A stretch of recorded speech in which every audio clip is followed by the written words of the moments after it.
नमस्कार दोस्तों, द पाठशाला एकेडमी के ऑनलाइन पोर्टल पे आप सभी का एक बार फिर से स्वागत है।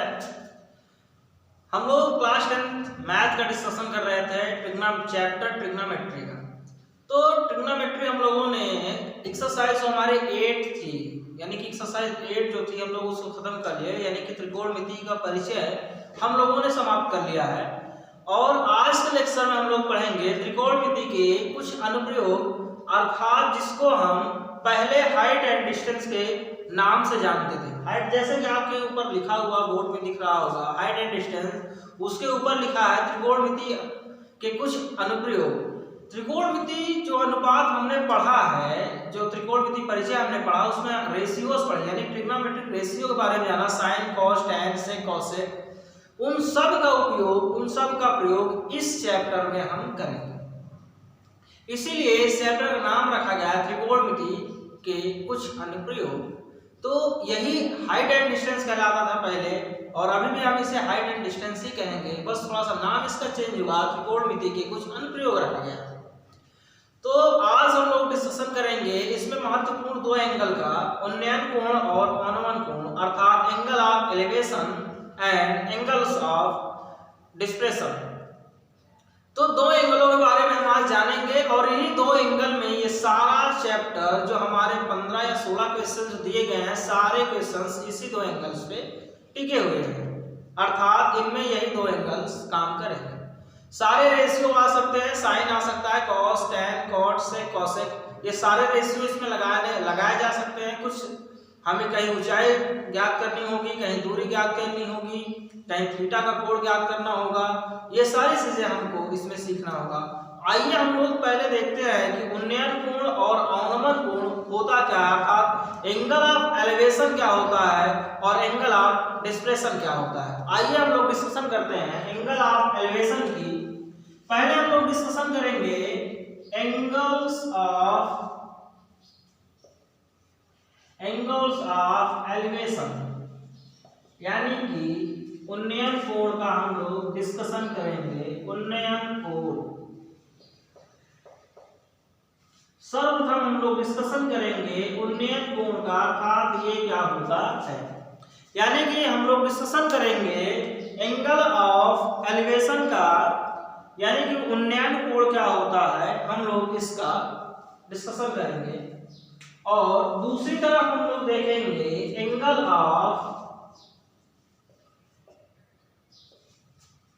डिप्रेशन, अर्थात अवनमन कोण। क्या आपका अवनमन कोण। इन दो कोणों के बारे में हम इसमें जानेंगे, और इन्हीं दोनों कोणों में आपके सारे ratio sine cos tan sec cosec cot, ये जितने 6 रेशियो हैं, सारे रेशियो यूज किए जाएंगे। ज्यादातर रेशियो जो यूज किए जाते हैं, यानी कि मैक्सिमम टाइम जो रेशियो यूज किए जाते हैं इस ट्रिग्नोमेट्रिक यानी कि हाइट एंड डिस्टेंस में, वो यूज किया जाता है टैन का और कॉट का। यानी कि टैन और कॉट ऐसे रेशियो हैं जो हाइट एंड डिस्टेंस में बहुधा यूज किए जाते हैं, अत्यधिक मात्रा में यूज किए जाते हैं, अर्थात मैक्सिमम टाइम यूज किए जाते हैं। और उसके बाद सेकंड टाइम पर, अर्थात सेकंड पोजीशन पे आप यूज किए जाते हैं जो एंगल्स होते हैं साइन का और कॉस का।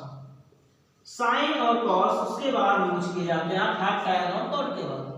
सबसे लास्ट में बहुत ही कम देखने को मिलता है कि हम सेक का और कॉसेक का यूज करते हैं किसी भी त्रिभुज में हाइट निकालने के लिए, किसी भी त्रिभुज में डिस्टेंस निकालने के लिए, किसी भी त्रिभुज में थीटा का मान निकालने के लिए हम सेक कॉसेक का प्रयोग बहुत कम करते हैं।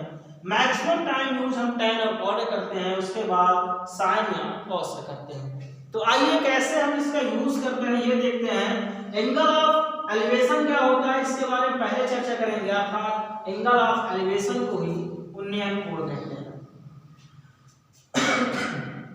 देखिए एंगल ऑफ एलिवेशन की मैं बात करूं, जैसे मैं यहाँ पे खड़ा हूं, अब मैं नीचे खड़ा हूं और ऊपर छत की ओर देख रहा हूं, अर्थात मैं खड़ा घर के सामने हूं, एक घर के सामने मैं खड़ा हो गया और मैं उसके छत के ऊपर देख रहा हूं, यानी कि छत पर देख रहा हूं, तो मेरे द्वारा अर्थात वस्तु कहाँ है, वस्तु छत पर है, अर्थात वस्तु मेरी क्या हुई, छत वस्तु हुई, और मैं सब्जेक्ट हुआ, ऑब्जेक्ट आपका हुआ वस्तु, और वस्तु ही ऑब्जेक्ट हुई, वो छत पे है, मैं सब्जेक्ट यहाँ से देख रहा हूँ उसको, तो मेरे देखने और छत के बीच, यानी कि छत के बीच और मेरे बीच, छत और मेरे बीच एक लाइन बनेगी, उस लाइन को हम कहते हैं दृष्टि रेखा। अब आप कहेंगे सर कैसे लाइन बनेगी, आइए देखते हैं लाइन कैसे बनती है।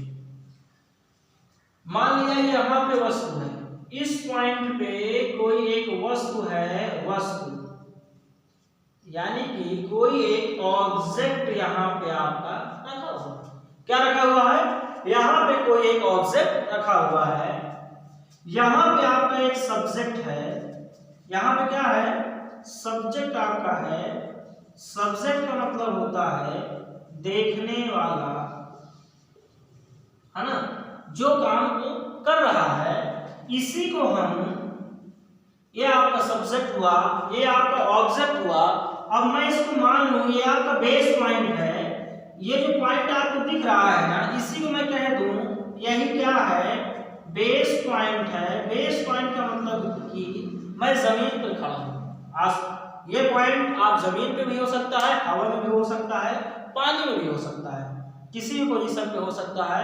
अगर हम नीचे से ऊपर वस्तु को देख रहे हैं तो मैं कुछ इस टाइप से वस्तु को देखूंगा, ये अर्थात मैं यहाँ पे खड़ा हुआ और वस्तु को ऐसे देख रहा हूं, इसी रेखा को दृष्टि रेखा कहते हैं। क्या कहते हैं, दृष्टि रेखा।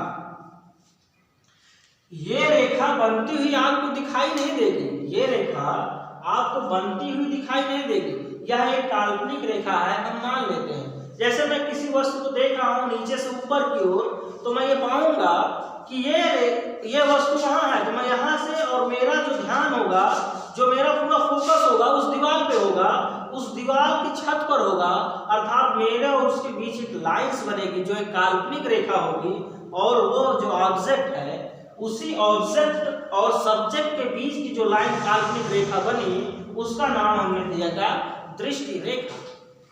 अब आपका सब्जेक्ट यहाँ पे है, ऑब्जेक्ट यहाँ पे है, आप यहाँ पे खड़े होकर किसी वस्तु को देख रहे हैं, अर्थात नीचे से वस्तु को आप ऊपर देख रहे हैं, तो आपकी ये रेखा बनी दृष्टि रेखा। अगर जमीन की मैं बात कर लूं, इसकी ऊंचाई ये हो गई, माना ये ऊंचाई h है, h मीटर, ऊंचाई मीटर में भी हो सकती है, सेंटीमीटर में हो सकती है, किलोमीटर में हो सकती है। अब आप ये ना कि ये सर कि कितने किलोमीटर हम देख सकते हैं, ये एक पैमाना है जो मैंने लिखा है। अब अगर इस वस्तु की ऊंचाई कहां से, जमीन से h मीटर है, तो मैं इस रेखा को, अर्थात इस पॉइंट को इस पॉइंट से मिलाऊंगा। जब मैंने इस पॉइंट से इस पॉइंट को मिलाया तो ये पॉइंट आपका मिल गया, ये पॉइंट इस पॉइंट से मिल गया, अर्थात इसको मैं बोलूंगा क्षैतिज रेखा। क्या बोलूंगा, क्षैतिज रेखा। आपने फिजिक्स में पढ़ा होगा, ये होती है क्षैतिज रेखा और ये होती है ऊर्ध्वाधर रेखा, जिसे आप परपेंडिकुलर, इसे आप परपेंडिकुलर बोलते हैं,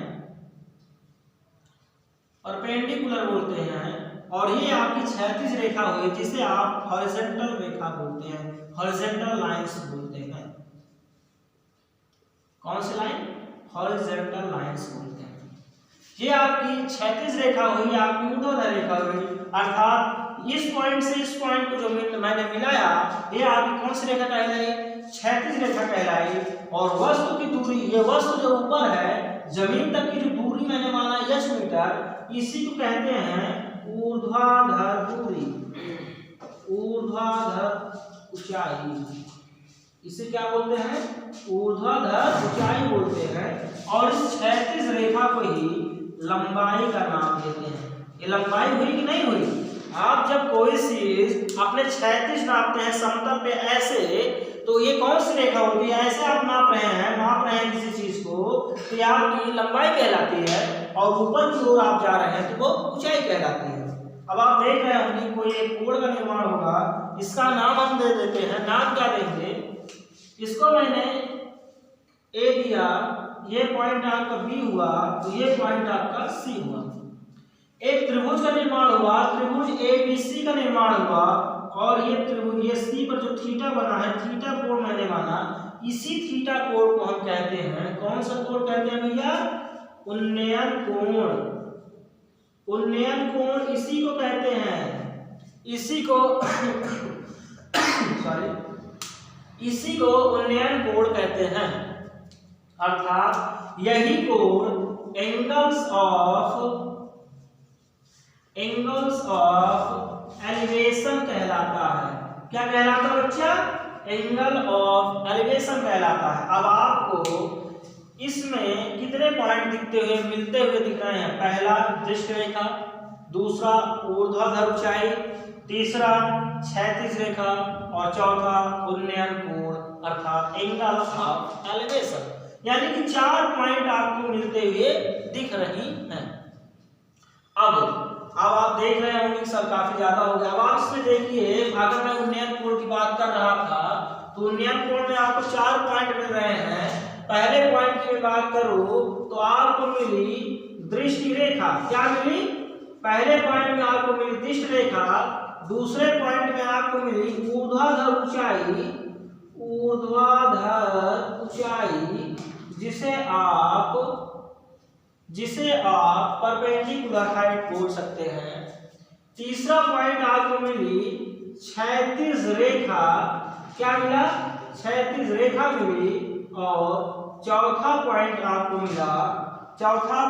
आपको मिला उन्नयन कोण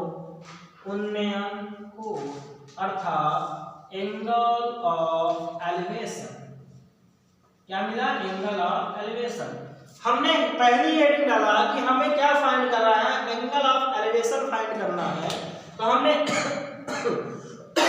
एंगल ऑफ एलिवेशन फाइंड किया। ये आपका एंगल ऑफ एलिवेशन, ये आपका समकोण त्रिभुज बनेगा, आपको पता ही है 90 डिग्री है। परपेंडिकुलर किसी अगर कोई ये पैरेलल रेखा जा रही है अर्थात कोई हॉरिजॉन्टल रेखा जा रही है, उसको एक परपेंडिकुलर रेखा काटती है तो उसका 90 डिग्री का कोण बनाती है। आपको पता है, आपको बताया गया है। अब आप समझ रहे होंगे ये आपका उन्नयन कोण है। थोड़ा सा कम समझ में आया होगा ना? मेरे हिसाब से थोड़ा सा कम समझ में आया। आइए मैं इसको थोड़ा सा और अच्छे समझाता हूँ। एक बार और रफ करके दोबारा इसको समझाने का प्रयास करता हूँ। जब तक आप एंगल ऑफ एलिवेशन और एंगल्स ऑफ डिप्रेशन नहीं समझ जाएंगे, इस चैप्टर में आपको क्वेश्चन करना इतना आसान नहीं होगा। इन्हीं दोनों कोणों पे सारा चैप्टर टिका हुआ है। आइए हम लोग क्या कर रहे थे? एंगल ऑफ एलिवेशन की खोज कर रहे हैं। किसी की हम खोज कर रहे हैं, और किसकी खोज कर रहे हैं? वो है एंगल ऑफ एलिवेशन।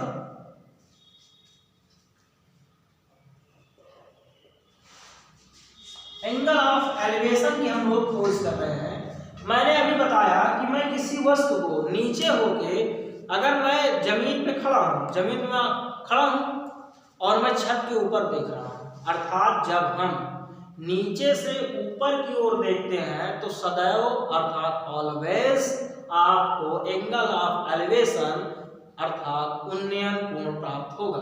जब आप नीचे से ऊपर देखेंगे तो आपको उन्नयन कोण प्राप्त होगा। अब कैसे प्राप्त होगा मैं आपको यही बता रहा हूं कि माना मैं यहाँ पे खड़ा हूं, माना ये मेरा पॉइंट है जहां पे मैं खड़ा हूं, जिसको मैंने सब्जेक्ट कहा है, जिसको मैंने क्या कहा है? सब्जेक्ट कहा है। अर्थात मेरी आंख यहीं पे है।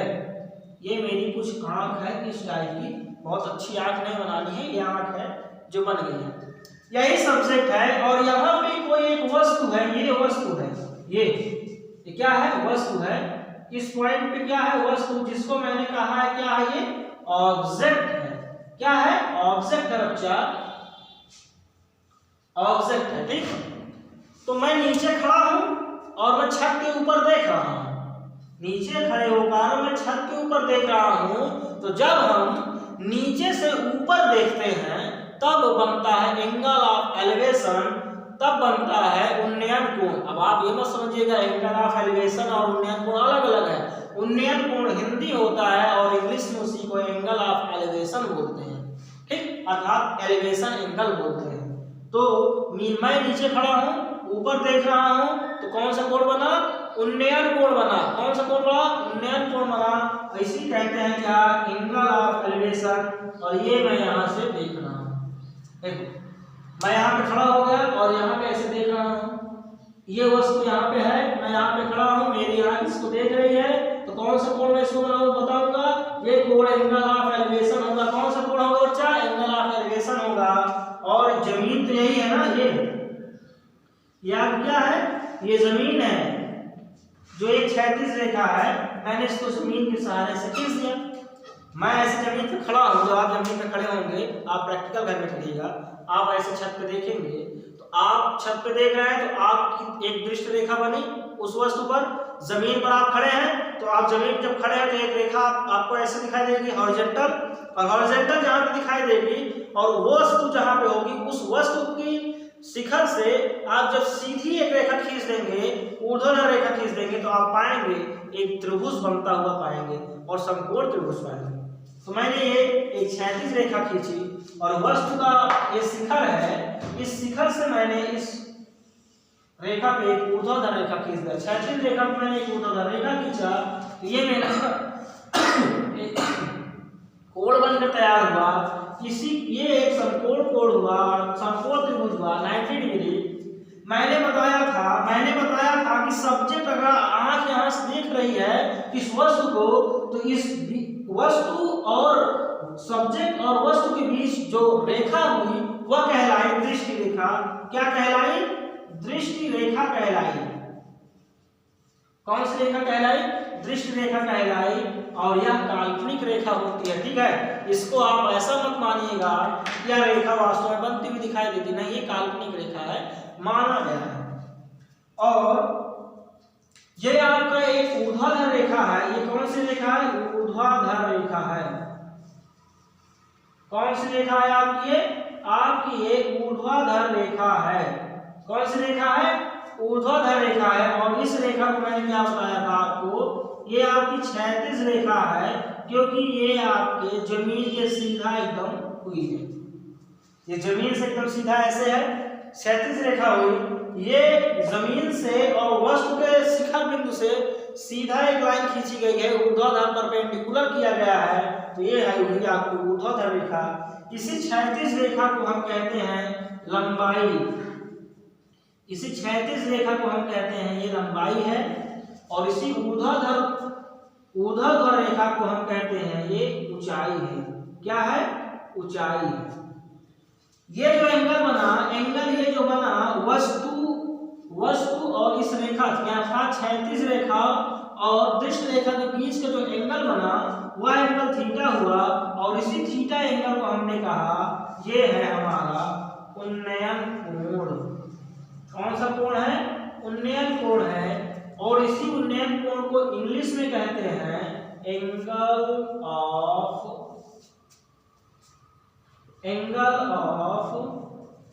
एलिवेशन, ठीक। ये हुआ आपका एंगल ऑफ एलिवेशन। अब इसमें आपको 4 पॉइंट मिला। 4 पॉइंट क्या मिला? पहला पॉइंट आपको पता है, मैं सबसे पहले आपको यही बताऊंगा कि पहला पॉइंट मुझे मिला दृष्टि रेखा। मैं आपको बताऊंगा दूसरा पॉइंट मुझे मिला ऊर्ध्वाधर रेखा। कौन सी रेखा मिली? ऊर्ध्वाधर रेखा मिली। और इसी रेखा को मैंने क्या कहा? ये ऊंचाई है मेरी, अर्थात हमारी ऊंचाई है, इसी को मैंने ऊंचाई माना। तीसरा पॉइंट मुझे मिला क्षैतिज रेखा। तीसरा पॉइंट मुझे मिला क्या? क्षैतिज रेखा। और मैंने इसी को क्या कहा? ये लंबाई है। चौथा पॉइंट, जिस पॉइंट की हम खोज करने के लिए सारा काम किए, वो मुझे मिला और वो कहलाया हमारा उन्नयन कोण। इसी को इंग्लिश में कहते हैं, इसी उन्नयन कोण को इंग्लिश में कहते हैं एंगल ऑफ एलिवेशन। क्या कहते हैं? एंगल ऑफ एलिवेशन, ठीक। तो मुझे लगता है आप एंगल ऑफ एलिवेशन समझ गए होंगे कि उन्नयन कोण क्या होता है, उन्नयन कोण आपने समझा। अब इसके बाद हम लोग बात करेंगे अवनमन कोण में, फिर दोनों की तुलना कर देंगे। बस हमारा इस चैप्टर की कहानी शुरू होगी और लास्ट लेसन तक कहानी इसकी समाप्त होगी। तो मुझे लगता है इतना समझ में आ गया होगा। तो आइए हम लोग चलते हैं सीधा अवनमन कोण पे। अवनमन कोण क्या होता है वहां पे हम लोग देखते हैं। उसके बाद तुलना करूंगा दोनों उन्नयन कोण और अवनमन कोण की। जब तुलना हम करेंगे तब मैं बताऊंगा कि कैसे किसी का मान निकालेंगे, कब हम किसी का मान निकालेंगे और सारी चीजें कैसे हम किसी का अनुपात रखेंगे। आइए हम लोग अभी फाइंड करने चल रहे हैं एक चीज और। अब हमारी खोज है एंगल ऑफ डिप्रेशन की, अर्थात अभी तक हम खोज कर रहे थे एंगल ऑफ एलिवेशन की, अब हम खोज करेंगे एंगल ऑफ डिप्रेशन की, अर्थात अवनमन कोण की। किस कोण की? अवनमन कोण की। देखिए बच्चा, जब तक आप किसी खोज नहीं करेंगे तब तक कुछ नहीं होगा। आपको हमेशा खोज करते रहना चाहिए। खोज सार्थक होनी चाहिए, निरर्थक खोज नहीं होनी चाहिए। कहने का मतलब ये, आप बोलेंगे सर सार्थक खोज कैसे होगी? सही दिशा में किया गया प्रयास हमेशा सफलता की ओर ले जाता है और गलत दिशा में किया गया प्रयास हमेशा असफलता की ओर ले जाता है। ये एक बहुत ही गूढ़ रहस्य है। आप इसको सीखते रहें, समझते रहें, आपको पता चलेगा आप सही दिशा क्या है, गलत दिशा क्या है। आप इसका खुद से एनालिसिस कर सकते हैं। आपको समझाकर बताकर किसी चीज को ये नहीं कहा जा सकता है कि आप सही दिशा में चलिए। आपको केवल रास्ता दिखाया जा सकता है। सही क्या है, गलत क्या है, इसकी पहचान आपको खुद करनी होती है।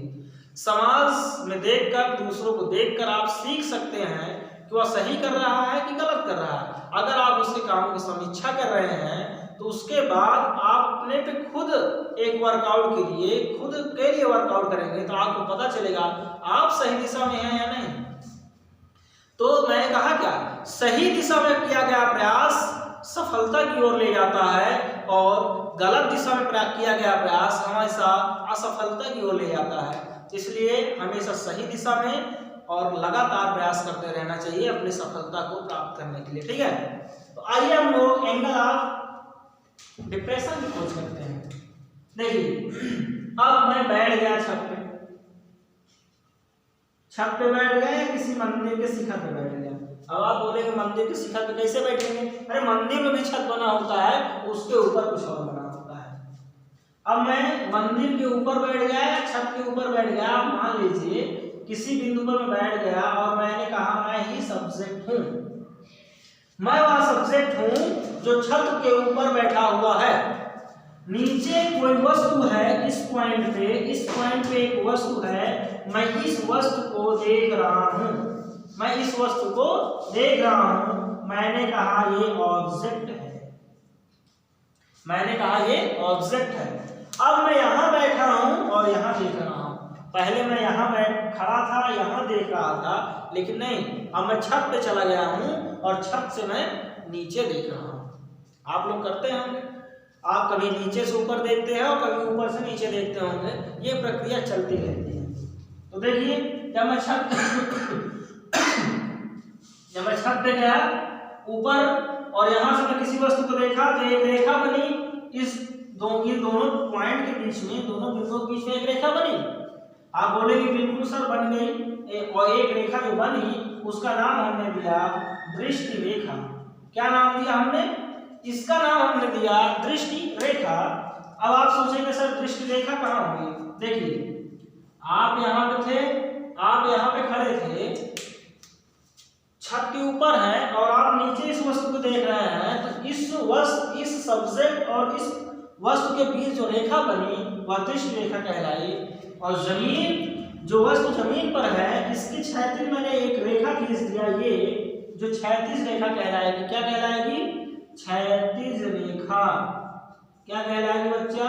क्षैतिज रेखा कहलाएगी। और इस पॉइंट से मैंने एक ऊर्ध्वाधर रेखा खींच दिया, अर्थात क्षैतिज रेखा पर लंब डाल दिया और ये कहलाई क्या? ऊर्ध्वाधर रेखा। क्या कहलाई? ऊर्ध्वाधर रेखा कहलाई।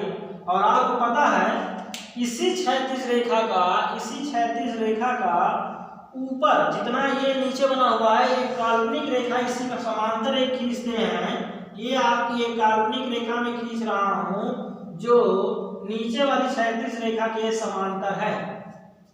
मान सकता हूं नहीं मान सकता हूं? आप बोलेंगे जी सर बिल्कुल मान सकते हैं। और जब मैंने मान लिया तो ये जो एंगल बना आपका, यही एंगल आपका कहलाया अवनमन कोण, जिसको मैंने थीटा कहा। देखिए क्षैतिज रेखा और दृष्ट रेखा के बीच में जो एंगल बनता है वही अवनमन या उन्नयन कोण कहलाता है। जब मैं नीचे से ऊपर देख रहा था तो आपका थीटा कोण यहाँ पे था। ये दृष्ट रेखा है, ये क्षैतिज रेखा है, ठीक। जब मैं ऊपर गया मैं ऊपर से नीचे जब देख रहा हूँ तो आपको पता है दृष्ट रेखा ये है, नीचे क्षैतिज रेखा है। इसी क्षैतिज रेखा की मैंने एक समांतर रेखा ऊपर खींच लिया डाट डाट करके, इसका मतलब ये समांतर रेखा इसकी है जो काल्पनिक है।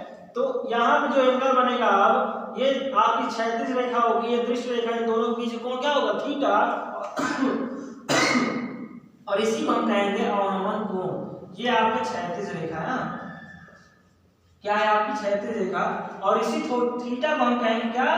इस थीटा को मैं कहूंगा अवनमन कोण। अवनमन कोण क्या कहूंगा? अवनमन कोण।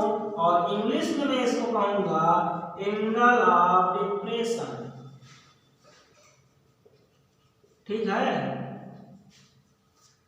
अब आपको एक चीज, इसमें भी आपको 4 चीजें मिल रही होंगी। पहले पॉइंट में आपको क्या मिलेगा? क्षैतिज रेखा। पहले ही पॉइंट में क्षैतिज रेखा लिख देता हूं इसमें। दूसरे पॉइंट में आपको मिली दृष्टि रेखा। दूसरे पॉइंट में आपको मिला दृष्टि रेखा। तीसरे पॉइंट पे ऊर्ध्वाधर रेखा मिल गई। क्या मिल गई? ऊर्ध्वाधर रेखा। और तीसरे और चौथे पॉइंट पे आपको मिला अवनमन कोण, जिसकी हमें खोज थी। जिसकी खोज हमें थी वो हमें मिल गया। हमारी खोज पूरी हुई ना? आप बोलेंगे बिल्कुल सर हुई। ये हुआ आपका एंगल ऑफ, क्या हुआ? Angle of depression. Angle of depression हुआ जो अवनमन कोण कहलाया। हमारी खोज क्या थी? अवनमन कोण को खोज कर लाना। और जब हमने अवनमन कोण खोज लिया तो हमारी खोज संपूर्ण हुई। क्या हुई हमारी खोज? हमारी खोज संपूर्ण हुई। आइए अब अवनमन कोण और उन्नयन कोण दोनों में तुलना करते हैं। अगर मैं उन्नयन कोण की बात करूं तो पहला पॉइंट मैं उन्नयन कोण के लिए लिखूंगा कि उन्नयन कोण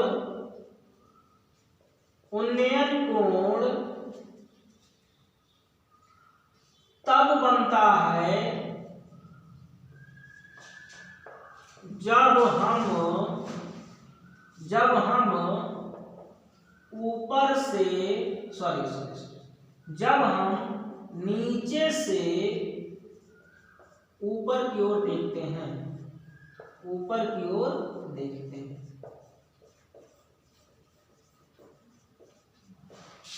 दूसरा पॉइंट मैं अवनमन कोण के लिए लिखूंगा। दूसरा पॉइंट मैं अवनमन कोण के लिए लिखूंगा कि अवनमन कोण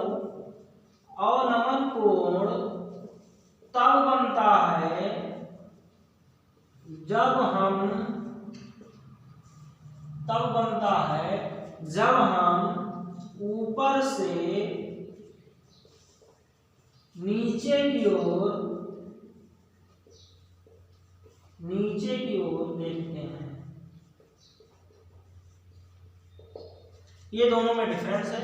अर्थात उन्नयन कोण हमेशा जब हम कोई वस्तु नीचे से ऊपर की ओर देखेंगे, अर्थात हम नीचे से ऊपर की ओर जब देखेंगे तब हमेशा हमें उन्नयन कोण मिलता हुआ, उन्नयन कोण बनता हुआ दिखाई देगा। और हम अगर ऊपर से नीचे देखेंगे तो हमें अवनमन कोण प्राप्त होगा। ये दोनों में बेसिक डिफरेंस है। और यही उन्नयन, और दोनों में चारों में कॉमन, इन दोनों में कॉमन 3 चीजें हैं कि क्षैतिज रेखा, दृष्ट रेखा और ऊर्ध्वाधर रेखा दोनों मिलेगा। दोनों में ये तीनों रेखाएं मिलेंगी। आप इसका नाम भी दे सकते हैं। आप ए दे दिए और ये बी दे दिया और ये सी दे दिया। ये आपका 90 डिग्री होगा, ठीक है, समकोण कोण होगा। आपको पता है ये कोण इसका एकांतर कोण कहलाता है। अब आप बोलेंगे सर कैसे होता है? मैं जब आपको वृत्त सर्कल पढ़ाऊंगा, जब लाइंस आपको पढ़ाऊंगा तब मैं आपको बताऊंगा एकांतर कोण क्या होता है और शीर्ष बिंदु कोण वगैरह क्या होते हैं, सारी चीजें बताऊंगा। तो देखिए आपको अवनमन और उन्नयन कोण में पता क्या चला। पहला पॉइंट कि दोनों में उन्नयन और अवनमन दोनों कोणों में ऊर्ध्वाधर रेखा होती है, नंबर 1। दूसरी चीज आपको ये पता चली कि दोनों कोणों में अर्थात अवनमन और उन्नयन कोणों में दोनों कोणों में क्षैतिज रेखा होती है, नंबर 2। अब नंबर 3 आपको ये पता चला कि दोनों कोणों में दृष्टि रेखा होती है। दोनों कोणों में कौन सी रेखा होती है? दृष्टि रेखा होती है। ये तीनों दोनों कोणों में कॉमन होती है।